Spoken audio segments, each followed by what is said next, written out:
Step one of the Ask Discipleship method is ministry, just going out and ministering to people. Now, it could be as you go. In fact, a lot of people talk about in the Great Commission, go into all the world and make disciples, baptizing them in the name of the Father and the Son and the Holy Spirit, and teaching them to obey everything I have commanded you.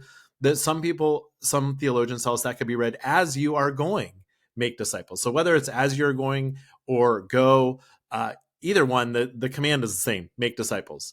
And so the first step is just getting out as you're going or going out and ministering to others. And the simplest way I think to do that in today's world is just to ask questions. How are you doing? How are things going? And often when you just have a couple minutes of conversation, often there's a need that you can then ask to pray about. Well, I'm losing my job. My daughter's not doing well. Um, I'm concerned about this move. Whatever it is, just to take a moment and say, hey, could I just ask them then? Could I pray for you? And if it's a public environment, you might just say, hey, I'm not even going to close my eyes. Could I just look over your shoulder and just pray for you for 15 seconds and ask God to meet that need for you? And then you might just say, hey, God, would you be with Sam and help him as he is moving and looking for a new job?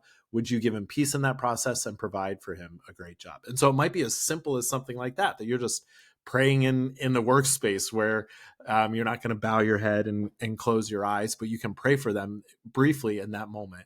And then the third step of ministry might just be to ask them out for coffee or lunch and just say, hey, would you have time? I'd love to share with you a little bit about some of the things that God has done in my life. Would you have time for coffee next week? Or maybe you come back, ask them a few days later about the thing that you've been praying about, and hopefully you're continuing to pray for them and say, hey, would you have time to sit down and talk? Love to share with you, hear a bit of your story and share with you my story.